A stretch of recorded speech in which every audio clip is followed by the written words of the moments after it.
Well, good evening, everyone.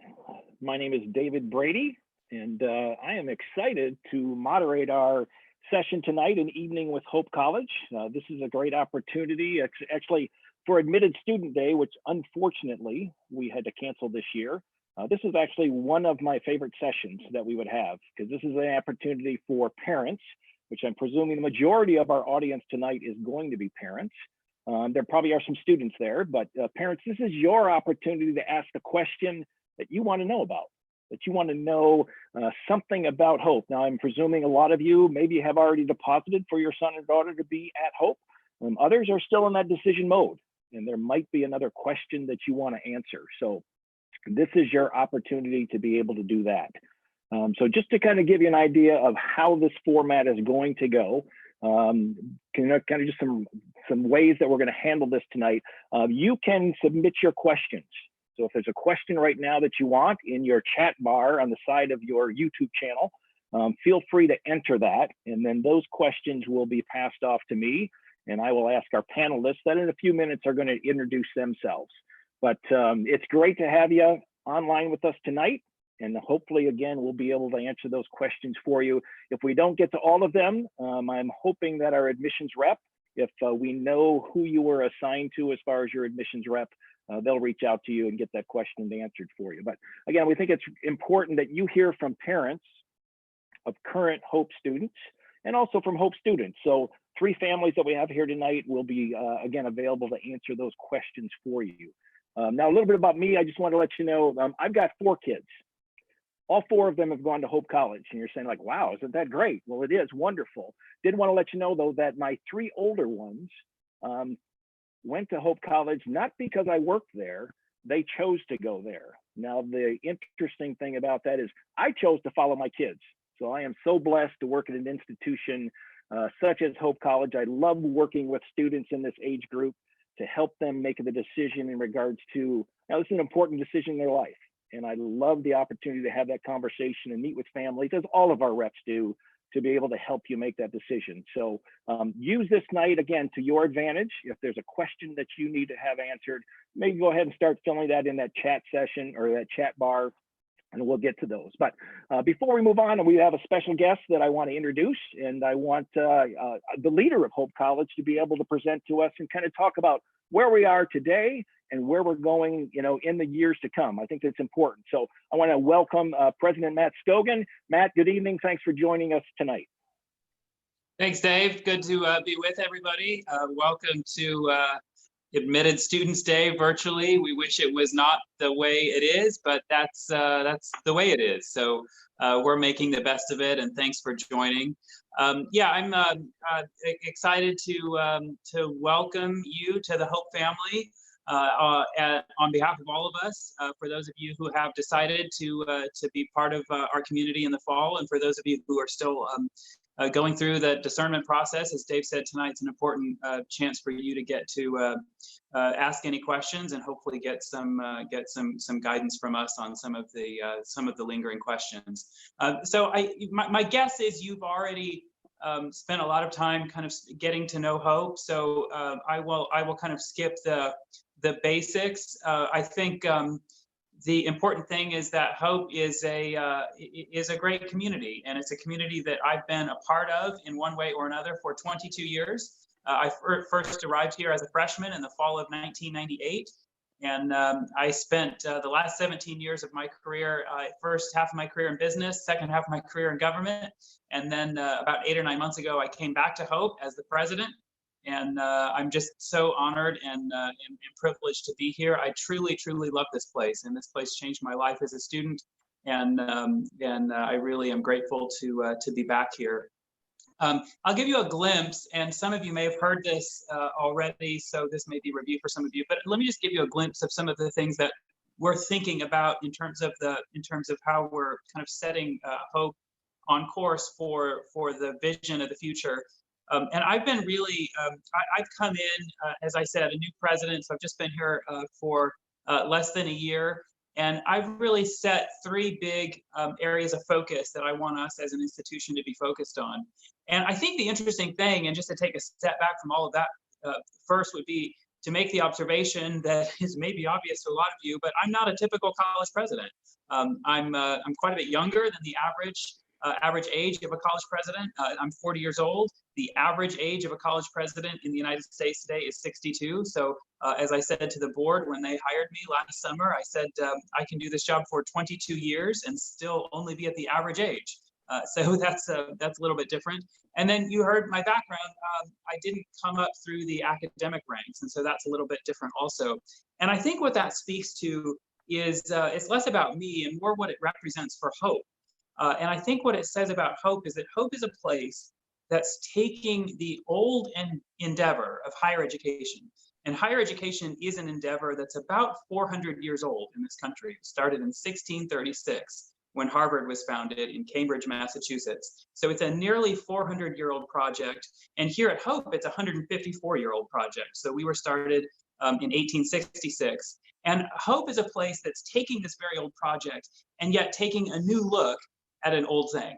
And I think what I represent is that Hope's willing to take a new look at this old endeavor and to look at this noble endeavor of higher education with a slightly new lens. And so that's just a cool thing, I think. And I'm honored to be the recipient of that new look, but I do think it's representative of Hope as an institution and as a community that we're simply doing that, taking a new look at an old thing. So I've come in and I've laid out three big areas of focus for the future. One is the future of learning. And amazingly, for the last 4 weeks, we've been going through this interesting experiment of trying remote learning for 4 weeks. So we will, once we come through this, we will have learned a lot about learning and what tools work really well remotely and what doesn't work well remotely. And we will have an interesting conversation, I think, once we're through this about the right mix of brick and mortar versus remote and things like that. At the end of the day, we are a residential liberal arts college, and we believe that that's where learning really happens, is as part of a community where you live together and learn together and work together and worship together. And so that's really what we are. And this obviously is not the ideal situation for any of us, but I do think the opportunity we have as we come through this is that we will have learned something about learning. So that's the first thing, the future of learning. The second thing that we're talking about a lot is the future of work. And we're spending a lot of time talking about how we can very deliberately connect what happens in the classroom to what students do after they leave college, which is work.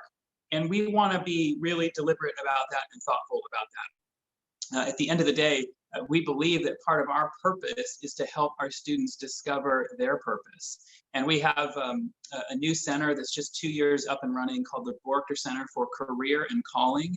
And this is kind of the next, the 2.0 version of our career services office, where we're really working with our students to help them discern not just what job they should have, not even really what career they should have, but what's their personal mission? What is their sense of calling? And then with that guiding them, then they can kind of rush out and try to find jobs and careers that really match their area of calling and their passion areas. So that's a cool thing, I think, being very deliberate about connecting what we're doing in the classroom to the way that the workplace is changing. And then the third one that we're talking a lot about is the future business model of higher education. And by business model, what I really mean is the financial model. And we're very focused on trying to make what we do here more affordable, more accessible. And we believe that Hope is a well, it's a very expensive endeavor, but it's also a very worthwhile endeavor. But what we're trying to do is to make it less expensive, to simply make it more affordable. And so we're looking hard at our business model. And I think as we come out of the coronavirus situation and go into a new period where there's new economic uncertainties, I think that's going to be all the more important. So that maybe gives you a glimpse of some of the things that we're thinking about in terms of the future of Hope. I'll just simply leave it there, and folks can ask questions if they want.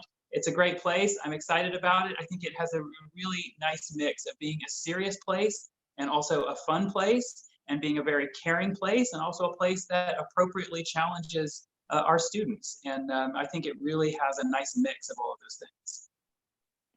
Well, I appreciate it, President Scogin. I appreciate you spending time with us tonight, giving us where that vision is in regards to where we're going.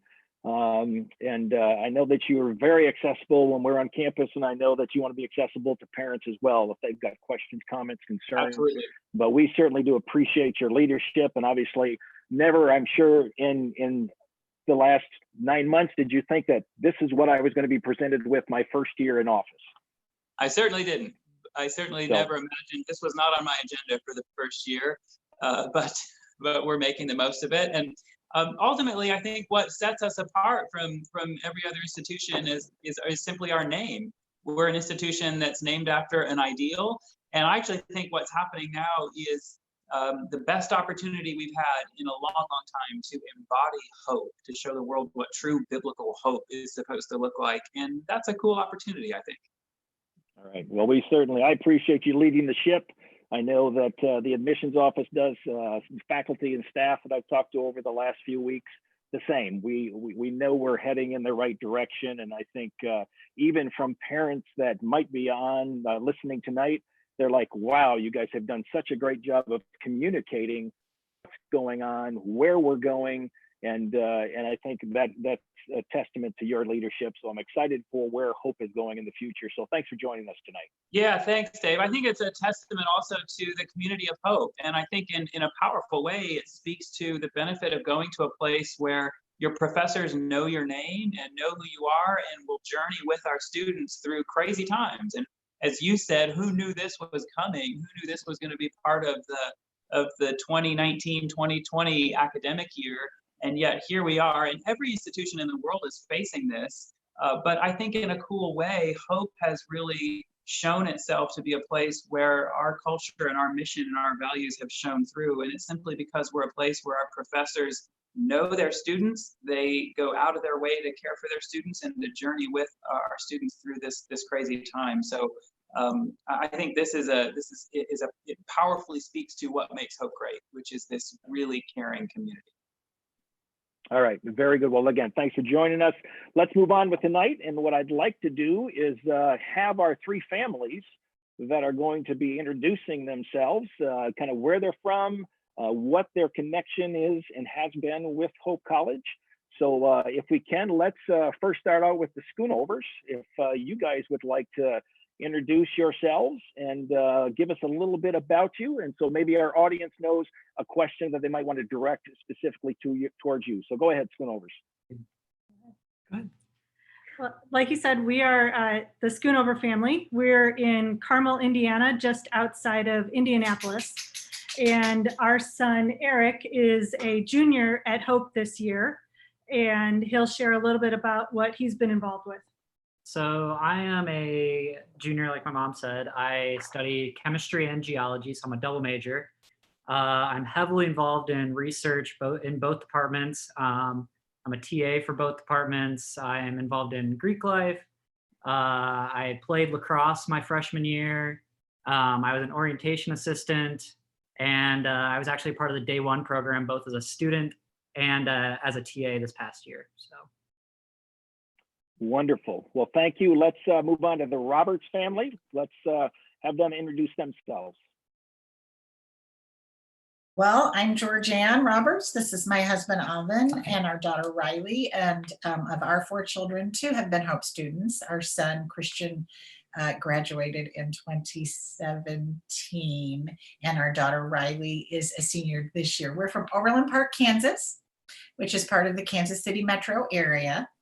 And I'm going to let Riley talk about what all she has been involved in at Hope. Yeah, it's like my mom said, I'm a senior this year, and I've been involved in a lot of different things within my 4 years. Some of the big ones have been, I am a tour guide here on campus. I've been involved in the Emmaus Scholars program, which is a 1-year living, learning, intentional community. I'm a part of Greek life. I did Young Life for a little bit, Nykirk, dance marathon. That's us. All right, very good. And let's finish up with our third family, the Fullers. Let's let you introduce yourselves.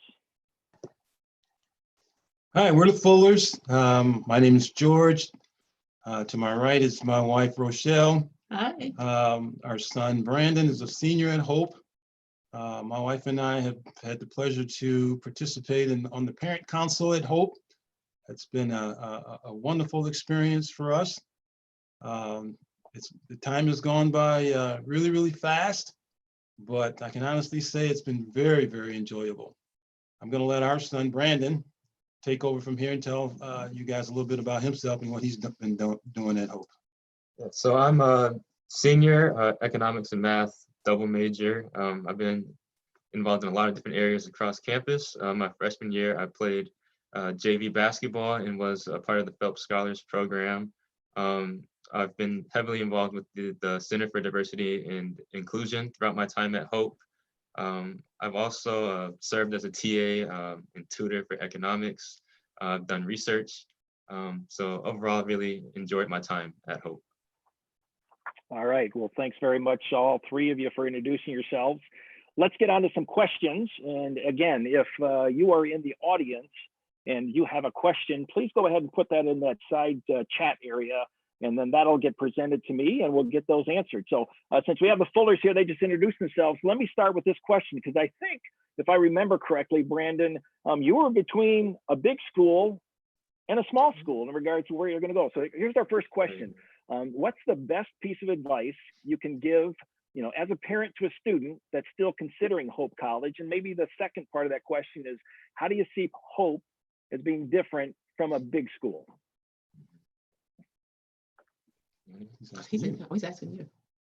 Well, I mean, I want George and Rochelle's. They're Oh, as as a well. parent. Kind of as a parent giving advice to a student, how do you pick it? But as well, what's the difference between big and small?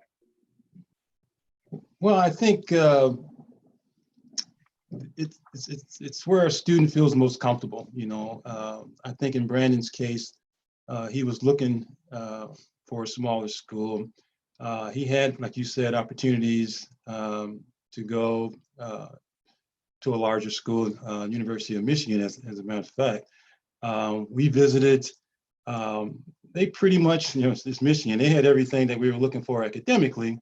But as we walked around that campus, it just felt a little bit too large, a little bit too impersonal. And then we went over to Hope. We felt that academically, it was about the same in terms of curriculum that he was looking for.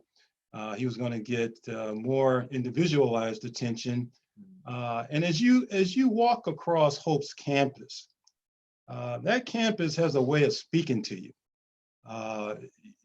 You just get a feeling that this place is different. This place is comfortable. It's inviting. It gives you a feeling that yeah, this is somewhere that I'd like to see my son or daughter at. So he felt way more comfortable at Hope in terms of its size, in terms of his ability to be able to be engaged in the extracurricular activities that he was interested in. And it's actually worked out really well for him. Brandon, how about your thoughts in regards to, after obviously kind of having maybe a good big school opportunity and then though to a small school opportunity, what did you see the differences over your 4 years at Hope? Well, yeah, I just have to really echo those statements and just had to look within myself really to understand what I wanted out of my college experience and how, what I knew about myself and kind of how I learned best. And I think coming to Hope is definitely the right choice for me. Just thinking about my time there and the relationships I've been able to form with my professors. I mean, I can spend, hours in office hours with a PhD, math professor and ask him about Calculus 1. I'm not sure if those opportunities would have been available at a larger school where you have to, go through a graduate student assistant or something like that. So just those relationships that I've been able to form with not only professors, but, my admissions reps and other administrators at Hope. Like I actually know you. When I came on my visit, I was able to meet with people in the Center for Diversity and Inclusion, and I really felt like they cared about me, whether I came to Hope or not. They seemed to really take an interest in me and actually wanted me to come to Hope and be a part of the community. And really from day one, I did the Steps to Success program, which is a pre-orientation program where you can come to campus a little bit early and, kind of find your community earlier than everybody else as a freshman. And it's just a very welcoming environment. And from the very start, I felt like, this is a place where I'm cared for and people actually care about my success here and beyond. Okay, well, thanks very much. Let's move on to another question. Maybe we'll go to one of our distance families. Robert, you guys are from Kansas, but lots of times people want to know, can students have cars on campus? And I guess I always ask the second question, do you even need a car on Hope's campus? So maybe the Roberts can answer that one for us. Sure. Well, answer to the first question, yes, you can have cars on campus. Answer to the second question, actually, I know that our oldest son in particular did not have a car up there until senior year, and he didn't think that he needed one until then. Now, youngest child always gets the benefits of a lot of things, and said car remained up there with her. So maybe you can talk a little bit about cars on campus. Yeah, starting your freshman year, you can have a car on campus. So all 4 years, if you want one. I did not have one until my junior year, and I never was sitting there wishing I had a car, because either one, you have other friends who have a car and you can just go with them, or there's so many fun things nearby, like going downtown or hanging out on campus. And there's different shuttle services as well that can get you to the grocery store, or campus safety can take you someplace as well. So not a necessity, but if you want to bring one, you're more than welcome to. All right, and just so you know, there's a parking pass or parking fee that you have to pay. So it's about, I think, $360 for the year. So just equate that into if you are considering bringing a car, there is a cost to it to have it parked on campus. And I think there's about 5 student parking lots where students have access to those. And typically that's where their residential hall or in close proximity to where they're living on campus. All right, let's go to the next question. I hear all about the stress of moving to college, academics, new environments, those types of things. How can I help my daughter transition to Hope College? Now, obviously, Schoonovers, you helped the son transition to Hope College, but maybe you guys could answer that. How did you help Eric obviously work through that?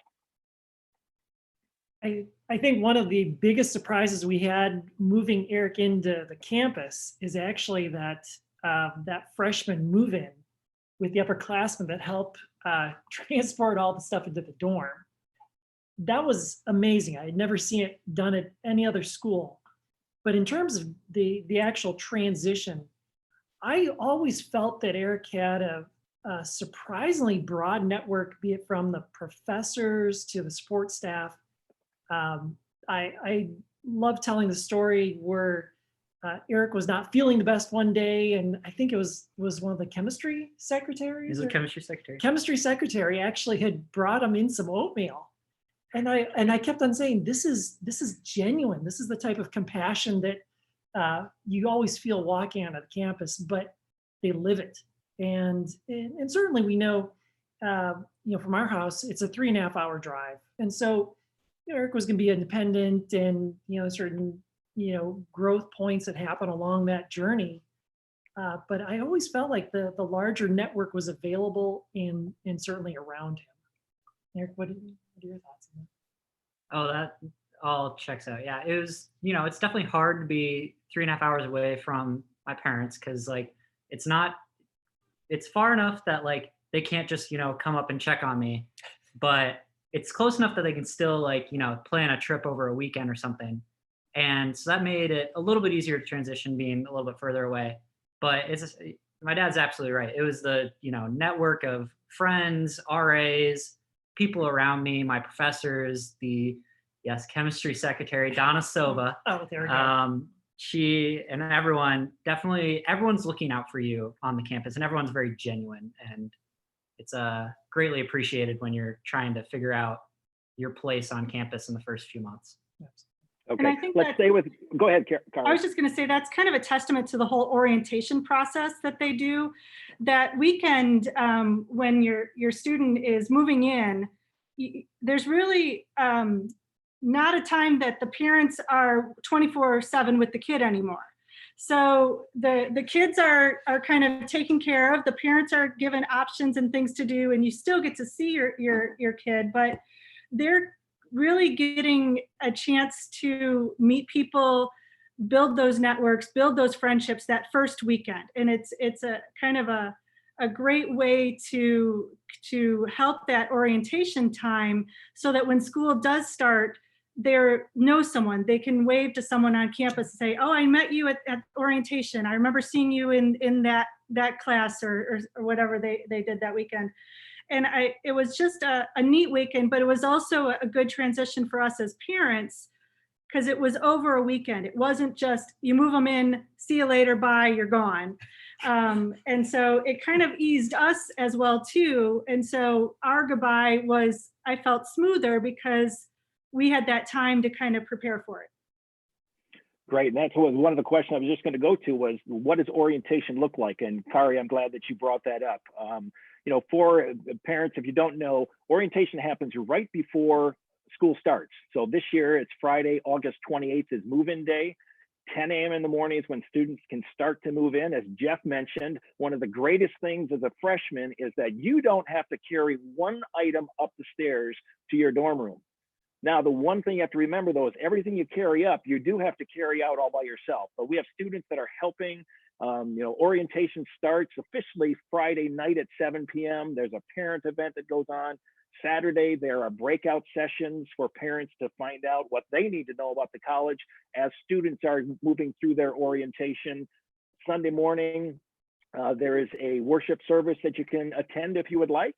About 2 o'clock in the afternoon, there's a convocation where it's the first time that the class, like for this year, class of 2024, will meet as a group, and there's faculty and staff. There's a keynote address that goes to about 3:15. You say your goodbyes and you kind of head out of town, and your student continues on with orientation through Monday, and then classes start on Tuesday. So that's kind of how orientation works at Hope College.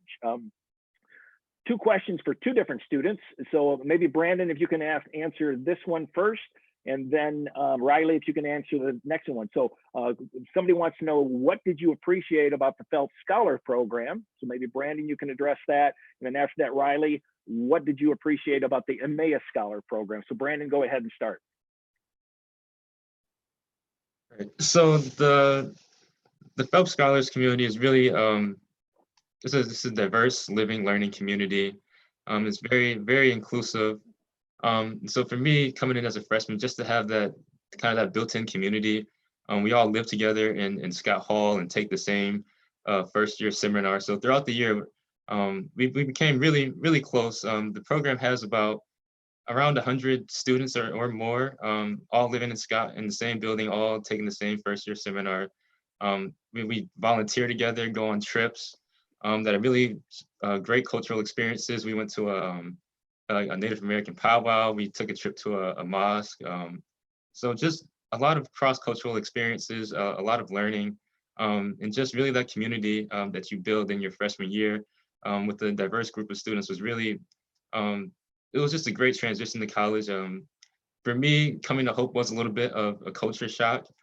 So being able to have that kind of that space, that built-in community was a big help for me, just in transitioning to Hope. And you know, it's kind of getting that group of friends that really follow you throughout your time at Hope. I'm still very much close with a lot of the people that I met in that program today. I've lived with them for my entire 4 years. So for me, it was really just a great introduction to Hope, great program. I really enjoyed my time. The directors are tremendous people. They check in on you. Even after, it's a 1-year program just for first year students, but even after you leave, the program directors still check on you and make sure that you're taken care of. So it's really like a little family community within Hope. That's just a great experience, and I would recommend it for anybody. All right, thanks, Brandon. Riley, how about Emmaus Scholars? What did that mean to you?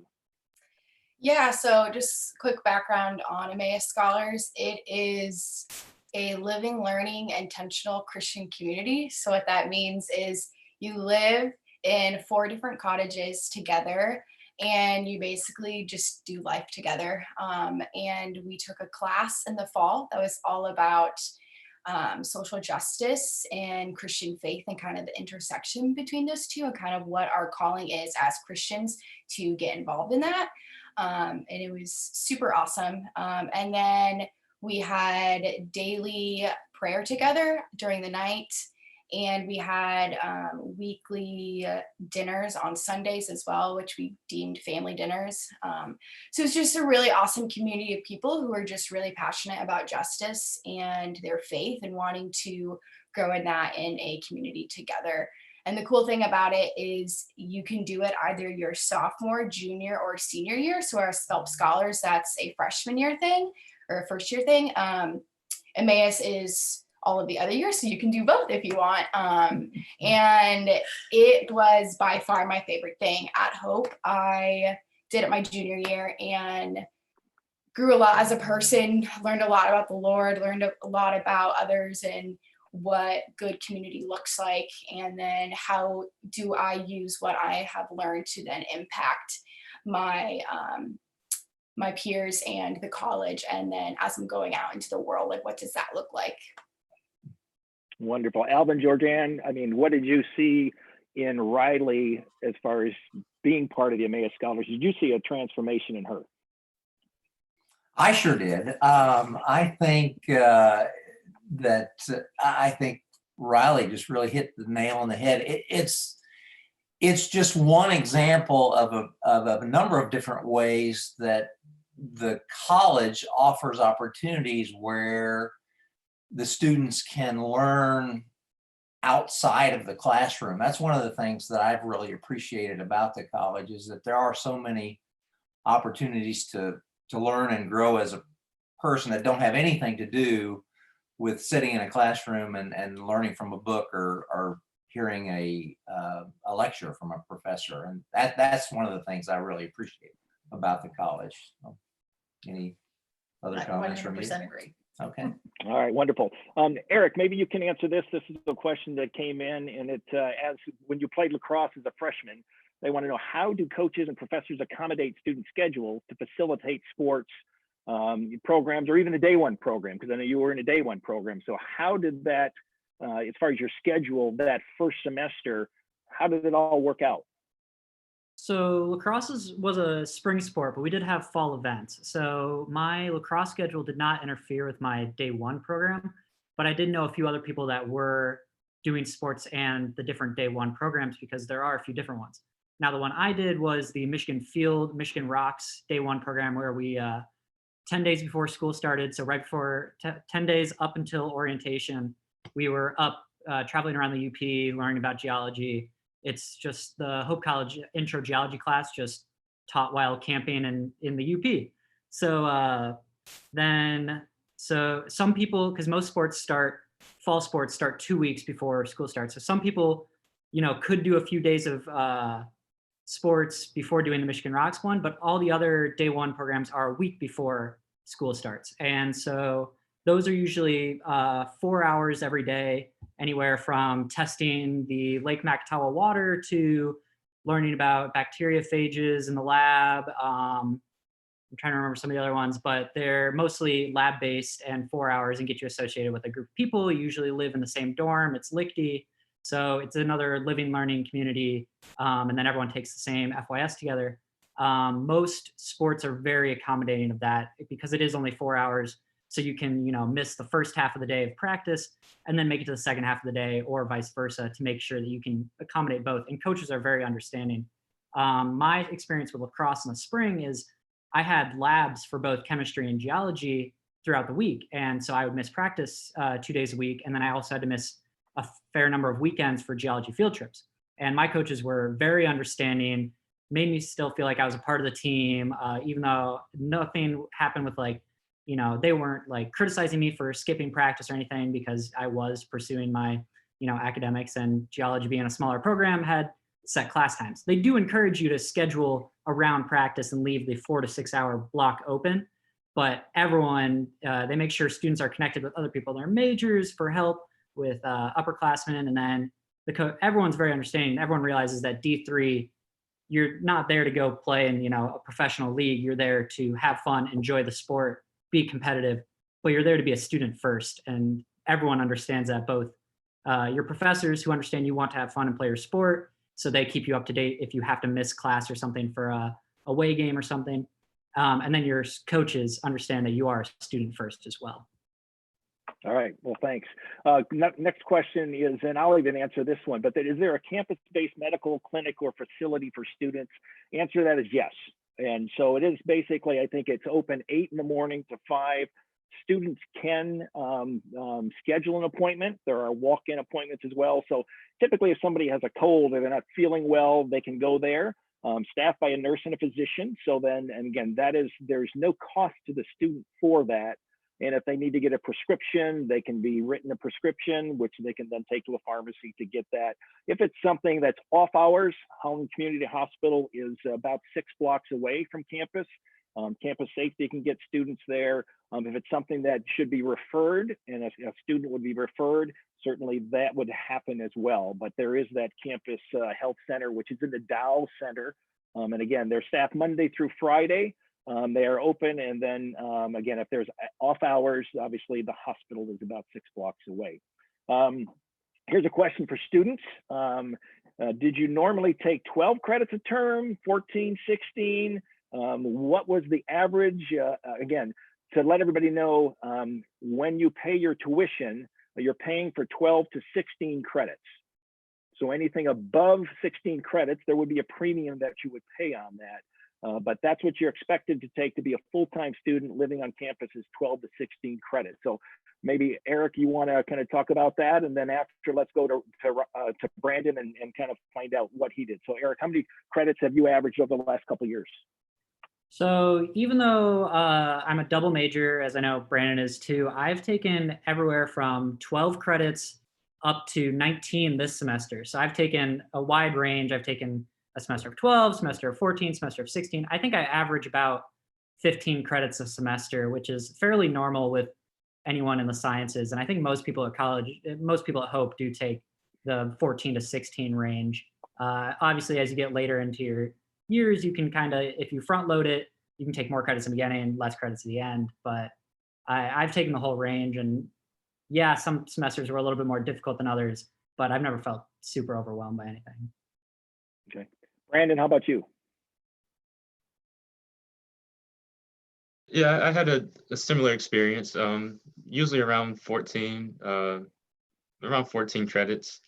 It really varies semester to semester. I know at least in the econ and math departments, some classes are only offered in the fall or in the spring. So that kind of, sometimes you have to kind of plan ahead a little bit and kind of figure out, okay, if I don't take this class, this semester, then I'm gonna have to, maybe wait until next year to take it, and then I have to double up, and I may have a little heavier course load. So it just depends. I wish it was kind of like, difficult in the beginning, and then, lighter in the later years, but it just kind of depends on the circumstances and the scheduling, and so yes, but for me, it's been at least 12. I think that's, to be full-time, it has to be 12, so. Yep, that is correct. That is correct. All right, very good. Well, thanks. Here's a question I think I'll answer as well. Somebody wanted to know about scheduling classes and things like that. So when do students do that? So if you're an incoming freshman, in June, you would start getting information through your Hope email account, and you would start to select classes. And actually what you're gonna do is pick about 7 to 8 classes. The registrar's office is then gonna give you a class schedule. So you might have 14 credits, 16 credits, depends upon what classes that you're taking, but you will know what your class schedule is August 1st. That's when those are sent out. And so you'll know what classes you have been signed up for. And if you have any questions about those, then you can go back and talk to the registrar's office. So great questions there.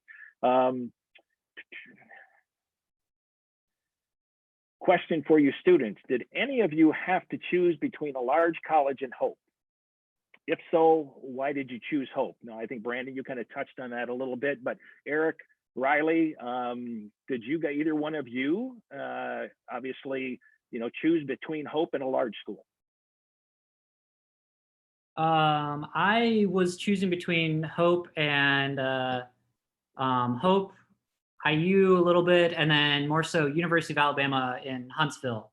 And I would say the larger school aspects, especially from what I've seen now, it's definitely the professor-student relationships that I was sold on with the smaller school, like especially with like class size being like my largest class has been the smallest class that some of my friends at bigger schools have taken.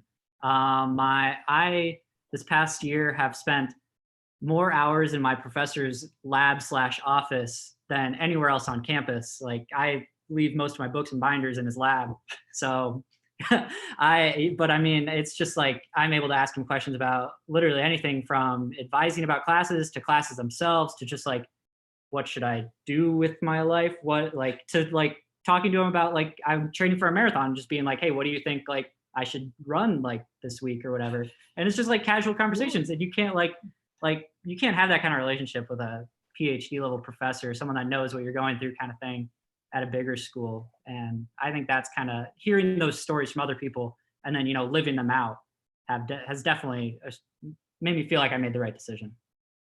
Wonderful. Riley, how about you? So I was deciding between Hope and Kansas State University, which is definitely bigger than Hope. I'm not sure about how much, but it's bigger. 20. And the thing that really made me choose Hope is the fact that I saw the experience that my brother had. So my brother was a senior at Hope when I was a freshman.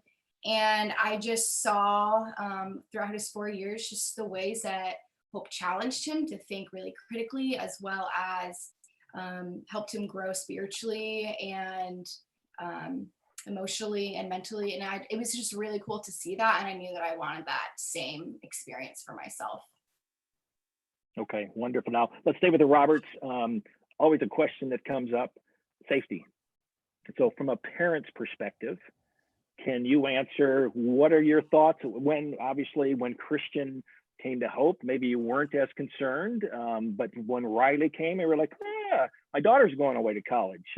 So maybe you can kind of let me know, what are your thoughts on the safety aspect of Hope? Speak about campus safety as well, if you know anything about that, but share your experience with the safety around Hope College. Gladly. I've actually been asked that question by parents before directly and had a chance to talk to each of my kids. Yes, with our son, it wasn't something that we thought about so much, but Riley's our only daughter. And so any campus tour anywhere, my eyes was, we're always looking for how safe was the campus. Personally, never had concerns until a parent did ask me. So I chatted with Riley, and campus is safe. You could say that you've always felt safe on campus. And I specifically said, well, what about when you're off campus? And she said, I'm always with someone. So it's Holland is a safe community, and they're all looking out for one another, and the community of students is such that there's safety in numbers, and there's always numbers. All right, very good. And I would say the same thing. All four of my kids have gone. I have 3 girls and 1 boy. And, again, I would always say to my girls, do not walk home from the library at 10 o'clock at night. And they're like, well, Dad, it's Holland, Michigan. What's the deal? And I said, yeah, it's Holland, Michigan, and anything can happen anywhere. But, again, just making sure that you know your surroundings. And I think the community that Hope is, and that people look out for one another, it is a very safe environment. So parents, if you are concerned about that, I'm not going to say that we're perfect, because we're not, and things do happen. But as opposed to other college campuses and things like that, I think we really do a great job. I think that our campus safety team is great. They really kind of are in residential halls to build relationships with our students. so that if students have to call somebody, they know who to call. They're not going to be worried about, well, I'm not going to call the officer because I don't know him and I don't want anyone to get in trouble. No, they developed relationships. So it's nice to see that. I mean, I love to see it when you go to chapel. Typically, there are 4 campus safety officers that are there, and they're not there to corral people or anything. They're just there because they are part of the community. And they make sure that, again, we want to be seen, we want to be present, and we want to have a relationship with our students so that if there is an issue, a question, or a concern, they're going to feel comfortable reaching out to that officer and ask them that question. So, so that's good there. All right. Question for our students again. Somebody want to know, obviously, we always talk about this individualized attention that you get on campus. Well, during COVID-19 now, we're obviously off campus and we're doing remotely. Maybe each, the 3 of you, and maybe Riley, we can start with you. How has that individualized attention been able to still be given to you, even though you are studying remotely?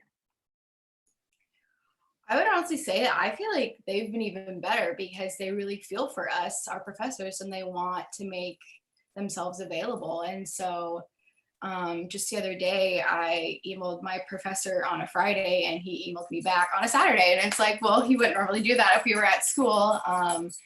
And I have a professor who every week she sends out a Google sheet where we can sign up to meet with her and either talk or actually like talk about the work and whatnot. And actually my birthday was over all of this happening and one of my professors actually sent me a birthday present. So that's like really cool to see like those types of things happening. So definitely still very accessible and on campus as well. They post their office hours and want to meet with students and want to build relationships with us. Brandon, you want to answer that one? How do you feel the individualized attention has still been able to been granted to you even though you're working remotely? Right. Well, I've had the same experience. I think these current circumstances have really shown just how much Hope's professors care about their students. They've really gone out of their way to check in on us, not just academically, but they're always asking, it seems like after every class, there's at least, 5 minutes where it's just like, okay, how are you guys doing? How are you coping with whatever's going on? And they share about, things that they're going through. So it's been I think it's just been an example of how much they actually care about teaching and their students, just even beyond the classroom. And they've really tried to incorporate this technology using Zoom or Google Meet. So this definitely been an intentional effort to keep things going as smoothly as possible and to maintain those personal connections and relationships and make sure that everybody's, still getting the attention or support that they need to the best of their ability. So for me, it's been a different transition, but overall a pretty smooth transition. And it's really showing me just how much, our professors care about us, not only as students, but as people in general. I just wanted to add too, I saw an email that I guess they probably copied the parents onto that came through a couple of days ago from the Center of Diversity and Inclusion, and they were having a town hall this evening, and they were saying they wanted all the students to come on to it because they missed their faces and they wanted to connect with them and bring them up to date on what they were still doing through that Center of Diversity and Inclusion. And I thought that was really nice to show that, they were still cared and that they do care and they was wondering how everybody was doing. So that made me feel good. Okay, as a wonderful. parent. Great. Eric, how about you? What's your experience been? So I can echo what everyone else has said about the professors checking in. Like all of my classes either start or end with the professor asking us all, how are we doing? And they genuinely want to know how we're doing and talk to us. An experience I hadn't shared yet is I actually had to schedule for classes a couple weeks ago during this. And I am not sure yet if I'm going to be on campus in the fall because I am applying for an off-campus research internship at the Oak Ridge National Laboratory in Tennessee. So I had to talk to my professor about like, how do I schedule for classes? How do I, figure out which ones I should take because I need to finish up my major and trying to figure all these things out. And just like him and I sat and talked for close to an hour. Like, I've never had an advising meeting go that long, and he was generally trying to help me figure out how do I like get in touch with people like during this time, how do I respectfully communicate, how do I, decide what classes to take, all these different things. And he took an hour out of his day in this like, busy time. It was like a week after spring break. So I know he was setting up classes when like he just took all like, it genuinely meant a lot for me for him to take that time and help me just kind of figure out what I'm going to do next. And I know any of my professors would have done that, but it was really touching in that moment. All right, well, listen, let's stay right here. I'm going to have one last question for each of the parents to kind of give. And then we're actually going to go to one final question that President Matt Scogin is going to come back and answer for us. But parents, if there's one piece of advice that you could give to a set of parents who are sending their son or daughter to Hope College, what would it be?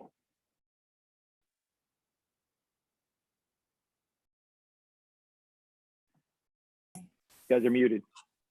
You going to the Roberts? Okay. Roberts. Yeah. One Okay. piece of advice that you would give to parents sending their son or daughter off to Hope College. The piece of advice that I do give parents, especially if they're sending them further away, which we did, is have a date in mind when you will see them next, because as you drive off, that makes it easier for you. That being said, and this is something we were actually told during orientation at Hope, don't have that be the next weekend. Give your student time to build community, to adjust, and that can take some time. So when you do go up to visit them on the date that you have chosen, you have an opportunity to meet their community, which is linked into this advice. Go and buy pizza and take it into the dorm and meet their friends and see their world, because that keeps your connection with your child. That's very important. I would echo that. Just the whole getting together and meeting the friends. Very good. All right, thanks. Fullers, how about you? If there's one piece of advice that you could give to parents that were sending their son and daughter off to Hope College, or really any college, what would that be? Well, I don't know about any college, but for Hope, as far as I'm concerned, the one thing about sending Brandon to Hope is that you can rest assured that he's going to a place where he's going to be okay. You wouldn't have the same amount of angst by sending your son or daughter to Hope as you would to a larger institution, primarily because of the type of institution that Hope is. Hope is a faith-based institution. It's a smaller institution. It has a community, family atmosphere of folks that are willing to reach out to you and are open to you reaching out to them. So your son or daughter is going to be taken care of. So that gives you a comforting feeling. As far as advice to a student, I would just encourage them to reach out if in fact you need help. There's tons of all types of extracurricular activities going on at Hope, all types of extracurricular groups that you can get involved in. And I would just say, get in where you fit in. If you have an issue, there's help there for you. It's easily accessible. You can get in probably on the same day. It's just, I can't really say enough about Hope. So I'll just leave it at that. Well, yeah, I would just have to echo what he said too. When Brandon went to Hope, we did have some, I don't know how to put it. Well, he was choosing between Michigan and Hope. And so we were like, you're gonna turn down Michigan to go to Hope, a smaller school. But after the first year, and especially the second and third years, and now that he's a senior, we know he made the best choice. He turned out to be a big fish in a small pond. And I don't think he would have had the same opportunities if he would have went to Michigan that he's had at Hope. And I'm just so grateful and so happy that he did have the experiences that he had at Hope. And I just can't say enough about it. And I think he made the right choice. All right, very good. Schoonovers, do you have anything to add to that? I'll just add that, you know, the next couple of years as they go off to college and start, they're learning a lot about themselves. And it's a whole transition time period for them as they're going from being a kid to being truly an adult and making a lot of their own decisions. And as parents, sometimes it's hard to accept them making their decisions. But what we found and what we appreciated is that we had 18 years with them before they got to this point. And so many things of how we raised them and the guidance that we did as parents, it's now their time to show that they learned something from us too. And to trust that what we did was right. And so by them choosing Hope, and like for Eric, when he chose Hope, it was his decision. And we supported it. And going on from there, we watched him grow as being a Hope student and growing as an adult, growing as a person. We saw him each week trying new things that he wouldn't have done before, and he didn't do in high school. He went to a very large school and opportunities were hard to do there. And at Hope, he tried new things, he did new things, but I realized that we had to trust ourselves that what we've done for the last 18 years helped him to keep going. And now we're seeing the results of that. It's been so fun actually to have him home for these last couple of weeks, even though this is not where he should be right now. But we're glad to have we're glad to have Yes, you. that's We love having him. But it's so fun to see that the adult that he's becoming and the influence that we see now Hope joining with us in what we're growing him to be. Jeff, anything to add? I also want to underscore too, the faith component for Hope was always on the list for us, but we feel like that was something you had also had to grow with as well.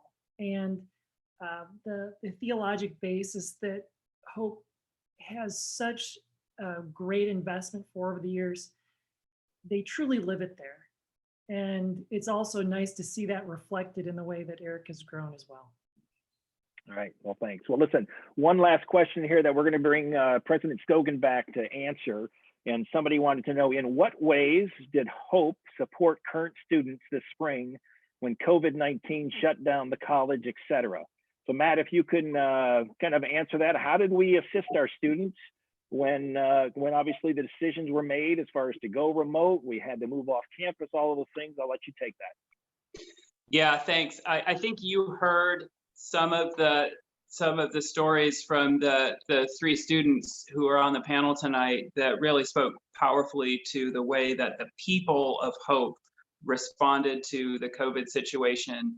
And I love the line that George, you used earlier in the panel where you said, when you walk through the campus of Hope, the campus just sort of speaks to you. You said something like that, and I just love that. I love that line, it's amazing. And I wouldn't trade the physical campus of Hope College for all the money in the world. I wouldn't trade the name of our institution for all the money in the world. But at the end of the day, the thing that really makes Hope special is not our campus and it's not our name, it's our people. It's simply that, it's our people. And you heard the stories from the three students about how our people have stepped up to take care of our students as we all journey through this together. And that, I think, has just been really palpable. And I've heard stories like this over and over and over again from the students that I've been checking in with and from classes that I've been checking in with, where the professors truly do care about their students. So that would be the first thing I would mention. And I won't reiterate it because you heard a lot of the stories, but the first thing is that the people of Hope have responded in a way where we've just taken care of our students. The second thing is in addition to people, is programs. And Rochelle mentioned the Center for Diversity event the other night. We've done our very best, not just to transition the classroom experience to remote, but also we've done our best to transition as much of the full Hope experience as we can to a remote format. So we've done all of our chapel programs. We have 3 chapel programs a week and a gathering. So there's four chapel programs a week, and we've done those remotely. We've provided our counseling service remotely. We've done events like the event that the Center for Diversity event that was mentioned earlier. Our academic counseling and library services are available remotely. So we've done our best, not just to transition solely the academic stuff, but also as much of the Hope programs, we've done our best to transition those remotely also. So those would be, I think, the 2 things I would highlight: the people and the programs. And then I also think the way that we've navigated this, first of all, we made the decision right up front when it was clear that this was going to be a very, very serious situation. We said, as we approach decisions, that we're going to make decisions with students at the center of every decision we make. And so we've really tried to navigate it that way, where as we approach a fork in the road, we say, what is the best path that will serve our students? And so that's why when we've done things like not cancel commencement, but rather postpone commencement. And I'm committed to having an in-person commencement for our senior class. And right now we're looking at a weekend in August when we think we'll be able to do it. But that's one thing. And some places have simply said, we're just going to cancel it or do some kind of remote thing. And I just don't think that's fair. I think our seniors have, they deserve the in-person recognition to celebrate their achievements. So we've tried to navigate it that way, where we put the students at the center of every decision we've made and said we're going to make our decisions with the student and the student's interest in mind. And then the other thing we've done as we approach decisions, and I said this up front, I want us to be very, very transparent all throughout, even if us being transparent actually leads to more questions than we have answers available to provide. And so we've done that. We've kind of just put information out there as we know it. And sometimes there's been a lot of questions that have come in, and we said we just simply don't know the answer to that yet, but we've said we're thinking about it. One example was pass-fail. As soon as we moved to remote classes, we started getting a lot of questions and perspectives on pass-fail. Are we going to move to a pass-fail structure, or are we going to stay with a letter grade structure? And again, we said, first of all, we said right away, we're thinking about it. We don't know where we're going to land. And we kind of let that percolate for a couple of weeks, because honestly, we didn't know what the right answer was. But we approached that one with students at the center, at the very center. And the reality is that any sort of one-size-fits-all approach was going to hurt some students and help other students. And so we just didn't feel like a one-size-fits-all approach was the right approach. There are a lot of institutions, and to be honest, it's like I don't fully understand it. A lot of the elite Ivy League schools are going to this structure where it's just all pass-fail and nobody's getting a letter grade. That's going to hurt students who are applying to graduate school. It's going to hurt students who are trying to bring their GPA up this semester. And I had some students reaching out to me saying, I was not proud of my GPA, but I was working really hard this semester and I want this to count. Like, don't take my score away from me. I want this semester to count. And so what we did is we implemented a flexible pass-fail structure where students can apply to request pass-fail, but we don't force it on anybody. And that, we think, will allow students who are in a really challenging situation to have a pass-fail. But for students who need and want the letter grade, they can still get the letter grade. So those are maybe a couple of examples that give you a sense of how we've navigated this by putting students at the center of everything, being transparent as we navigate through it. I think as you've heard, the way that the people of Hope, the professors of Hope have responded, it's just been inspiring to me. I've never been more proud of Hope College than I've been the last 4 weeks. And also we've done our best to move as much of the full Hope experience into a remote setting as possible. And I think you've heard, what's interesting is so many people are kind of navigating this big school versus small school. Like, this is it. This is when a small school really shines. There was a study done a few years ago where they looked at successful people, and then they tried to go back and determine what was it about their college experience that may have put them on that path towards success. It was done by the Pew Research Center, and they identified two things, and two really simple things that helped make a college experience a point towards a path of success. And the two things that they identified were, one, your professors know your name, like simple as that, your professors know your name. And the second thing they identified was that there's at least, every graduate of the institution has at least one professor who they would like to stay in touch with for the rest of their life. And I think you've heard enough stories to hopefully have a sense that that is true at Hope. That is absolutely true. Now, the reality is you can get that anywhere. You could go to University of Michigan and you can be known by your professors, and you can establish relationships with your professors at any school, including the big schools. But it's simply harder to do. It's harder to do at the big schools. You have to work really hard to do it. At Hope, you have to work really hard not to do it. You have to work really hard to fall through the cracks at Hope. You have to work really hard to not be known at Hope. It's nearly impossible. And that's just cool. That's cool. And that's when I say that this is when the people of Hope have shined. Like, it's just been stunning to me. It's been so inspiring. And the stories that I've heard tonight have moved me even more to be prideful of this institution, and specifically the people who have dedicated their lives to working here. It's just a place filled with phenomenal people. All right, well, thanks, Matt. I appreciate you coming back to answer that question.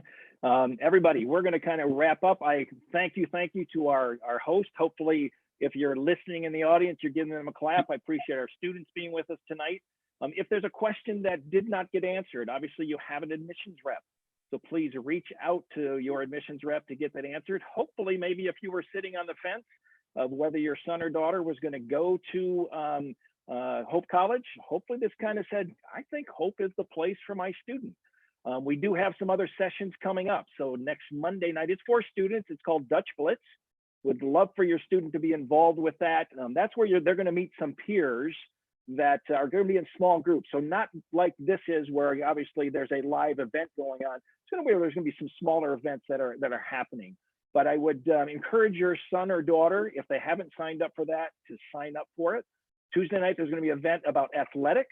And then Wednesday, we're going to conclude with one with our campus ministry staff, talking about what's campus ministry, what's the Christian dimension at Hope College all about, which second to none. Hope does it better than anything I've ever seen or ever heard about. So I encourage you to certainly tune into that one as well. But as I said, I appreciate you spending the time with us tonight. Again, if you have more questions, please reach out to your rep. I appreciate our panelists being here. I appreciate our president. But again, thanks for joining us. Have a great night. I look forward to hopefully seeing everybody on the call tonight. August 28th, move-in day, one of the best days of the year. God bless.